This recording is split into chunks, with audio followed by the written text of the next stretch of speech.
자, 이번 시간에는 3단원 재미있는 낱말 탐험에 있는 품사의 종류와 특성에 대해서 알아볼 건데요. 여러분은 교과서 98쪽을 피면 됩니다.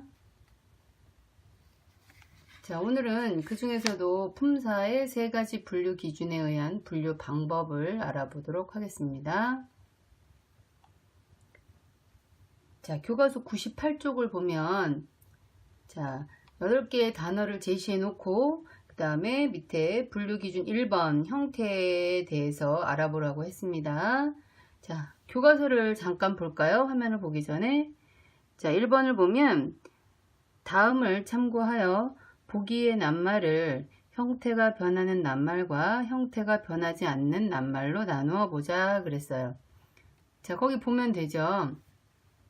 예시를 볼까요? 비. 자, 비라는 단어가 첫 번째 문장에 쓰였을 때는 비가 내려 이렇게 쓰였고요. 두 번째 문장에서는 인우는 비를 피하려고 이렇게 쓰였어요. 첫 번째 문장에서 두 번째 문장에서 비는 형태가 변하지 않았죠. 그에 비해서 두 번째 단어 착하다라는 단어를 볼까요?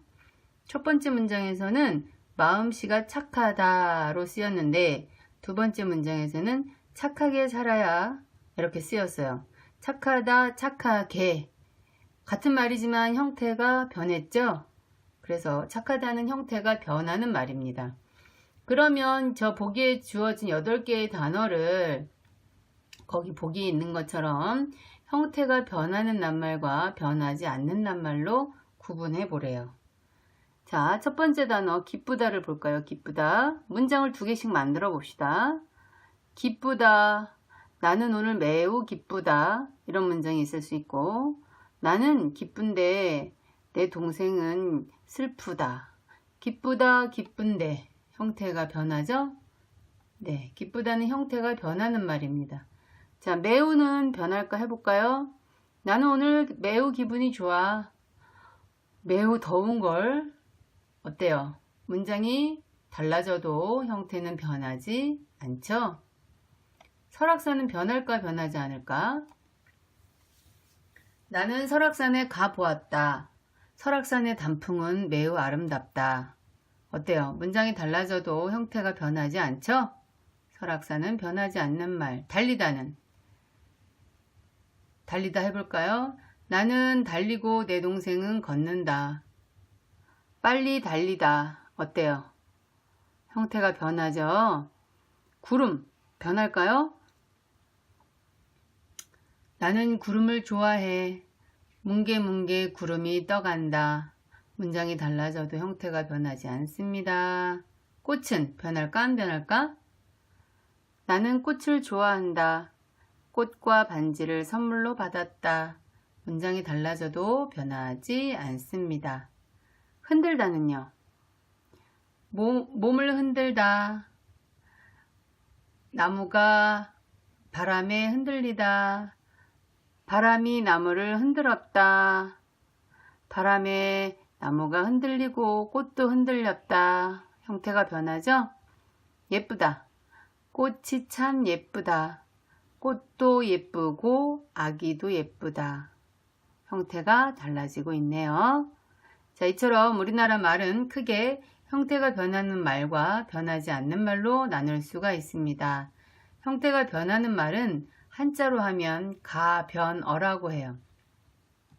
이 가자가 가능하다 이런 뜻이에요. 변하는 것이 가능한 말이란 뜻이죠. 그럼 변하지 않는 말은 가능하지 않다는 거니까 불변어라고 합니다. 자, 우리말은 분류를 할 때 첫 번째 형태가 변하느냐 안 변하느냐에 따라서 가변어와 불변어로 나눌 수가 있어요. 가변어에 해당하는 말들은 어떤 게 있냐면 동사가 있어. 동사라는 건 움직임을 나타내는 말이에요. 예를 들면 달리다, 먹다 이런 거. 또 형용사가 있어요. 형용사는 생김새나 모양이나 상태를 나타내는 말이에요. 예쁘다, 노랗다 이런 말들이죠. 자, 동사, 형용사는 가변어인데 얘네는 형태가 변하는 애들은 공통점이 뭐가 있어요? 끝에 다로 끝나는 애들이네요. 그죠?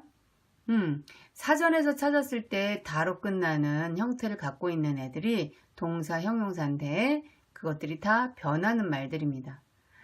우리나라 말은 영어와 달리 영어는 8품사지만 우리나라 말은 9품사예요.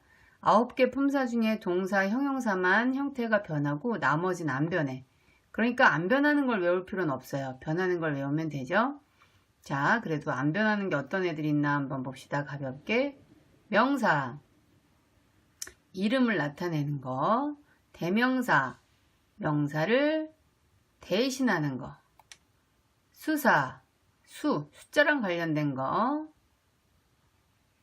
관형사, 관형사는 이 관자가 갓 있잖아요. 옛날 선비들이 쓰는 갓. 갓을 어디다 써? 머리 위에 쓰죠? 그것처럼 체언이라는 단어, 체언이라는 것들 앞에서 체언을 꾸며주는 거예요. 모자로 우리 그 머리를 꾸미듯이 모든 사람, 온갖 사람 이렇게 뒤에 명사를 꾸며주죠. 이런 애들 관형사라래요. 부사는 여기 있는 동사나 형용사를 꾸며주는 거야. 예뻐. 얼만큼 예뻐? 매우 예뻐. 정말 예뻐. 이런 거. 부사.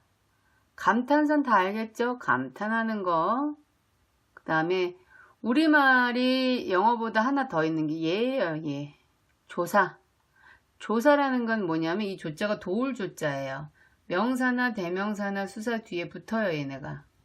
그래서 꽃이, 내가, 첫째를 이런 식으로 붙어야만 쓸 수 있는, 혼자 못 쓰이기 때문에 이 앞에 이렇게 짝대기가 있는 거예요. 이 짝대기 부분에 체언이 들어가는 겁니다. 근데 조사 중에 예외로 하나가 형태가 변하는 애가 있어요. 예외죠. 얘는 서술격 조사, 이다라는 조사가 하나 있는데 얘가 바로 변해요. 꽃이다, 꽃이고, 꽃이네, 꽃이 어서 이렇게 변하죠? 조사는 원래 안 변하는데 얘 하나만 변해요. 그래서 우리나라 말의 전체를 9개 품사로 나눌 수 있는데 가변어는 동사, 형용사, 그리고 서술격 조사 이다 하나, 그리고 나머지는 다 변하지 않습니다. 변하지 않는 건 외울 필요가 없겠죠? 가변어, 동사, 형용사, 서술격 조사 이다를 기억하고 갑시다. 자, 2번. 자, 2번은 99쪽에 있죠? 다음 문장에 밑줄 친 낱말과 바꿔 쓸 수 있는 낱말을 보기에서 찾아 써보래요. 풍경이 정말 아름다웠다. 자, 풍경 대신 들어갈 말이 뭐가 있을 거예요? 기쁘이 아름다웠다. 이상하죠? 매우이 아름다웠다. 이상해요. 설악산이 정말 아름다웠다. 말 되죠? 자, 또 어떤 게 있을까요? 구름이 정말 아름다웠다. 꽃이 정말 아름다웠다. 가능하죠? 자, 얘네들의 특징이 뭐예요? 얘네들의 특징이 여기 아름다워서 뭐가 아름다웠어? 풍경이 아름다웠어. 주체를 나타내는 주어의 역할을 하고 있는 단어들이에요. 자, 여기 정말을 대신할 수 있는 말을 찾아보래요. 자, 정말은 어떤 역할을 하나요? 정말은 아름다웠어. 얼만큼 아름다웠어? 정말 아름다웠어. 아름다웠다를 얘가 꾸며주고 있죠. 그죠? 정말처럼 뒤에 있는 아름다웠다를 꾸며주는 말을 찾아볼까요? 정말하고 똑같은 말. 매우 있죠. 매우 아름다웠어. 매우는 어떤 역할을 하고 있는 거야? 뒤에 있는 말. 아름다웠다라는 말을 꾸며주는 역할을 하고 있는 거죠. 자, 이처럼 자, 우리나라 말은 기능에 따라, 즉 역할에 따라서 5개로 나눌 수가 있어요. 아까 우리 형태에 따라서는 2개로 나눴죠? 기능에 따라서 5개로 나눌 수 있는데 앞에 있는 문장을 갖고 잠깐 볼까요? 풍경이 정말 아름다웠어. 아름다웠어. 뭐가 아름다웠어요? 풍경이 아름다웠죠. 풍경은 원래 뭐예요? 풍경은 명사인데 명사가 어떤 역할을 하고 있어요? 이가 붙어서 아름다웠어. 뭐가 아름다웠어? 풍경이 아름다웠어. 주어의 역할을 하고 있어요. 주어 역할을 하는 것은 체언이라고 해요. 그 다음에 이는 체언 뒤에 붙었죠. 체언 뒤에 붙어서 풍경이 아름다웠다라고 얘기해주고 있는, 풍경만 아름다웠다도 아니고 풍경도 아름다웠다가 아니고 풍경이 아름다웠다죠. 그래서 앞에 있는 말 체언과 뒤에 있는 말들이 어떤 관계를 맺는지를 나타내주는 조사예요. 얘는 품사는 조사고 역할, 문장에서 하는 역할로 보면 관계언에 해당합니다. 자, 아름다웠어. 어떻게 아름다웠어? 정말 아름다웠어. 정말, 그지? 그러면 아름답다 할 때 아름다웠다를 꾸며주는 정말은 부사예요, 원래. 그런데 여기서 역할이 뒤에 오는 서술어를 꾸며주기 때문에 수식언의 역할을 하고 있죠. 수식언. 수식이라는 건 꾸며준다를 한자로 하란 말입니다. 자, 아름다웠다는 기본형이 아름답다죠. 형용사예요. 상태를 나타내니까. 네, 여기서는 서술어의 역할을 하고 있죠. 용언입니다. 그 다음에 우와 얘는 감탄사인데 감탄사는 사실 이 뒤에 있는 문장하고 전혀 상관없이 혼자 쓰여 있어요. 쉼표 있죠. 얘는 생략해도 뒤에 있는 문장이 크게 지정을 받지 않아요. 얘는 뭐라고 하냐면 감탄사는 문장에서 혼자 잘 쓰이네 독립언입니다. 이렇게 5가지로 나누는 걸 기능에 따라 분류하는 거라고 해요. 자, 볼까요? 첫 번째, 몸체, 즉 문장에서 중요한 역할을 한다는 뜻이죠. 주체의 역할을 할 수 있는 것은 주어나 목적어나 보어로 쓰이는 단어를 체언이라고 합니다. 그 다음 체언이 될 수 있는 단어는 어떤 거냐면 명사, 대명사, 수사예요. 명대수는 체언이라고 해요. 그 다음에 단어 사이의 관계를 분명하게 해주는 것은 관계언이죠. 뭐가 아까 관계를 분명하게 해줬어요? 조사가. 다른 단어를 꾸며주는 애는 2개가 있습니다. 꾸며준다 그랬으니까 수식언. 꾸며주는 애 2개가 있어요. 체언을 꾸며주는 관형사. 용언을 꾸며주는 부사. 다음 독립적으로 쓰이는 애는 감탄사. 감탄사는 독립언이라고 합니다. 마지막에 서술하는 역할, 요 맨 뒤에 오는 역할을 하는 거는 아름다웠다, 뭐뭐 했다 하는 형용사, 동사. 그죠? 얘네는 용언이라고 해요. 동사와 형용사. 이렇게 우리나라 말은 기능에 따라 5가지로 나눌 수가 있습니다.